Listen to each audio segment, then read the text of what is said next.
नहीं, नड्डा जी ने आज कहा है, राजनाथ सिंह जी ने भी आज यही कहा कि चर्चा होगी, और उसके बाद ये आ भी गया कि 25 घंटे चर्चा होगी। मैं प्रोफेसर अनवर पाशा, मुझे ऐसा लग रहा है कि विपक्ष ये सोच रहा था कि हम चर्चा कहेंगे, वहां से चर्चा की हामी नहीं भरेगी सरकार, हम उसको मुद्दा बनाएंगे, और मुझे ऐसा लगता है ऑपरेशन सिंदूर को लेकर एक माइलेज हासिल करने की कोशिश करना, हंगामा करना, ये सवाल पूछना, ये इस वक्त क्या भारत की सियासत में जब प्रधानमंत्री कहते हैं कि 22 मिनट में आतंकी अड्डे मिट्टी में मिला दिए, मेक इन इंडिया शक्ति से दुनिया आकर्षित है, तो वो आकर्षण आप बने नहीं रहने देना चाहते हैं?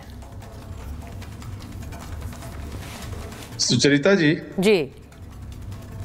देश ये देख रहा है कि सरकार चर्चा से क्यों भाग रही है।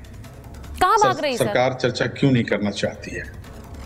22 अप्रैल को हुआ था अब कहां से भाग रही है? पहलगाम में, सुन लीजिए 22 अप्रैल आप ये क्यों कह रहे हैं चर्चा से भाग रही? चर्चा तो होगी। अब तो आप अपने नोट्स तैयार करिए, सब लोग तैयार करेंगे, उधर भी और इधर भी। 3 महीने हो गए सुचरिता जी, 3 महीने हो गए ये सरकार भ्रमित कर रही है, कोई चर्चा नहीं करेगी सरकार। डिस्टर्ब अभी भी आप कह रहे हैं नहीं करेगी चर्चा, इसलिए नहीं करना चाहती है। नहीं, अभी भी आप कह रहे हैं नहीं करेगी। 22 अप्रैल को घटना हुई, क्या चर्चा होगी? 22 अप्रैल को घटना हुई, 3 महीने हो गए। सरकार की तरफ से कोई तशफ़ीबख्श जवाब आया? कोई संतोषजनक जवाब आया? मुझे एक बात बताइए, आतंकवादियों के बारे में। अरे सुनिए, आप क्यों इतनी बेचैन हो रही हैं? बात तो सुनिए। मैं बेचैन होंगी सर, मैं बेचैन होंगी, और इसलिए होंगी क्योंकि ऑपरेशन सिंदूर अगर भारत ने किया तो I feel proud of it. आप भाजपा की प्रवक्ता हैं, इसका मतलब ये नहीं है कि आप दूसरे मेहमानों को नहीं बोलते। नहीं, भाजपा के प्रवक्ता गुरु प्रकाश जी हैं, जैसे आप आरजेडी के प्रवक्ता हैं, और आपसे तमगा नहीं चाहिए मुझे, आपसे मुझे कोई भी तमगा नहीं चाहिए, ना सर्टिफिकेट चाहिए सर। नहीं, एक मिनट इनका ऑडियो दीजिए भाई, मुझे आवाज नहीं आ रही। भाजपा के स्पोक्स पर्सन बोल रहे थे। नहीं, सुनिए पाशा साहब, मैं बोल रहा हूं तो ये क्या होता है? ये कोई तरीका है किसी से बात करने का? मिस्टर पाशा, मिस्टर पाशा, आपके नाम के आगे प्रोफेसर लगा हुआ है।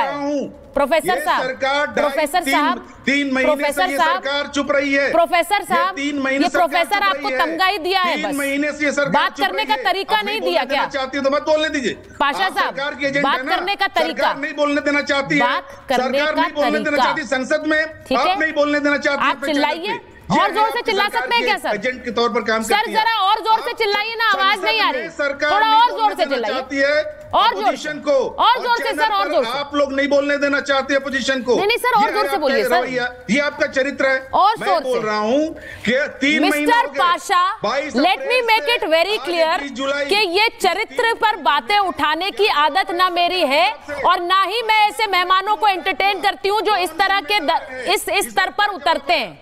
पाशा साहब, नाम आपका प्रोफेसर लगा है, प्रोफेसर वाली कोई बात है नहीं आप में बात करने में। दूसरी बात, आप मुझे चरित्र की बातें मत बताइए, चरित्र की बातें मत बताइए, आप बात करिए, आप मुद्दे पर बात करिए पाशा साहब। अगर मुझे मुद्दे पर बात करिए सर, नहीं कर सकते हैं तो बोल दीजिए आई हैव सरेंडर्ड, बोलिए आई हैव सरेंडर्ड, हटाइए स्क्रीन से, बोलिए आई हैव सरेंडर्ड, सरेंडर कह दीजिए, कोई फर्क नहीं पड़ता है। मुझे इस तरह की फिजूल बातें बिल्कुल पसंद नहीं है शो पर, और मुझे लगता है कि अब किसी शो में आकर इस तरह की बेहूदी बातें करना, ये आप ही का चरित्र दिखा रहा है। हर मेहमान स्वतंत्र है अपना चरित्र दिखाने के लिए, मैं बस यही कह सकती हूं। मैं एक बार जरा अजय कुमार पांडे जी के पास जा रही हूं। पांडे साहब, ये जो सवालों की बात वो कह रहे हैं कोई जवाब नहीं दिया है, सरकार ने किसी को कोई जानकारी नहीं दी है, सरकार ने क्यों नहीं बताया है। वो कह रहे हैं अप्रैल में पहलगाम का हमला हुआ, उसके बाद ऑपरेशन सिंदूर हुआ, और उसके बाद हम पार्टियों को जानकारी नहीं दी गई। अब जब चर्चा होगी तो एक एक सवाल पूछेंगे। देखिए, जो इनके प्रवक्ता यहाँ पे बोल रहे हैं वो आपने देखा, और पूरे देश की जनता देख रही है। ये मैं आज बहुत आहत हूँ। ये सवाल देश का है, और जिस तरह से लोकतंत्र और संसद का अपमान हो रहा है, उसकी गरिमा पे हमला किया जा रहा है, वह बेहद चिंताजनक है। मैं किसने किया, क्यों कर रहा है, कौन जवाब देना चाहता है, ये बात की बात है। यह देश की गरिमा पे बहुत कट्टर अपमान है, जिसका मैं कड़े शब्दों में सबसे पहले तो भर्त्सना करता हूं। और अब मैं दूसरी बात पे आना चाहता हूं कि मैं माननीय राहुल गांधी जी को सुन रहा था। राहुल गांधी जी ने कहा, देखिए चर्चा वर्चा तो ठीक है, होती रहेगी, कर लीजिए, लेकिन मुझे नहीं बोलने दिया जाता है। मैं लीडर ऑफ अपोजिशन हूँ। अब राहुल गांधी जी से कोई ये कहे कि भाई 10 घंटे में से 7 घंटे तो आप नारेबाजी में निकाल देंगे, बाकी 3 घंटे में सोशल मीडिया कंटेंट बनाएंगे, और जो 2-4 मिनट बचा उसमें बाहर जाकर आप वो कार्टून बनेंगे या कार्टून बनाएंगे, वो सारा देश ने देखा। तो आपको कब हम चर्चा में शामिल करें, कब आपको हम बोलने का अवसर दें? आप कहते हैं लोकतंत्र मर रहा है। अरे जब आप संसद की गरिमा को अपने निजी एजेंडे के तहत कुचलेंगे तब क्या होगा? समिति की बैठक में आप जाएंगे नहीं, आप चर्चा करेंगे नहीं, आप कोई सुझाव देंगे नहीं। आप संसद है या ये इंस्टाग्राम ट्विटर है? संसद में आप टीआरपी बदौड़ेंगे। अरे भाई, जनता ने आपको इसलिए चुन के वहां भेजा है राहुल गांधी जी कि आप देश के जनता की आवाज संसद में पहुंचाएं, कैमरे तक नहीं। अजय वर्मा जी कैमरे तक पहुंचाएं। देखिए, बहुत इंपॉर्टेंट बात उन्होंने उठाई है, मैं एक बार जानना चाहती हूँ। अजय जी, आ रही हूँ आपके पास, एक बार अखिल जी के पास चली जाती हूँ। हंगामा करने के लिए नहीं। देखिए, मैं किसी भी अपने मेहमान के पास जाऊँ उससे पहले एक चीज बड़ा क्लियरली बोलना चाहती हूँ। एक मिनट, ऑडियो कम करिए इनका। मैं एक चीज बड़ा क्लियरली कह देती हूँ, गुरु प्रकाश जी को भी लीजिए, हर्षवर्धन जी को, सबको स्क्रीन पर लीजिए। यहाँ पर मुद्दे पर चर्चा करने के लिए बुलाया जाता है। मैंने अक्सर देखा है कि कई मेहमान ऐसे आते हैं जो दूसरों पर व्यक्तिगत टिप्पणियां करने से पीछे नहीं हटते हैं। कई ऐसे भी हैं जो सीधे एंकर पे टारगेट करने लगते हैं। डिबेट इन्हीं सब चीजों से आगे नहीं बढ़ती, और कुछ को लगता है कि शायद यही तरीका है डिबेट में सरवाइव करने का। जिसके पास मुद्दे नहीं होंगे वही ये रास्ता अपनाएगा। मैं बड़ा क्लियरली बोलना चाहती हूं, जिसके पास कंटेंट नहीं होगा वही गिमिक का इस्तेमाल करता है, और ये गिमिक ही है।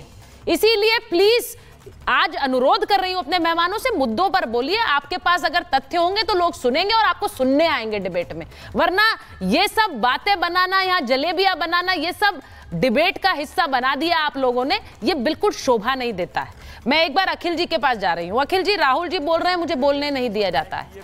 मैं सिर्फ ये कहती हूँ 12 महीने में 8 बार वो सदन में बोले, और जो डिटेल्स है मेरे पास, जब 1 जुलाई 2024 को राष्ट्रपति का धन्यवाद प्रस्ताव था, 18 घंटे चर्चा हुई, 1 घंटा 40 मिनट राहुल जी बोले, 1 घंटा 40 मिनट। वहीं दूसरी तरफ 14 दिसंबर 2024, 75 साल संविधान के हुए, कुल चर्चा 15 घंटे की हुई, 26 मिनट राहुल गांधी बोले।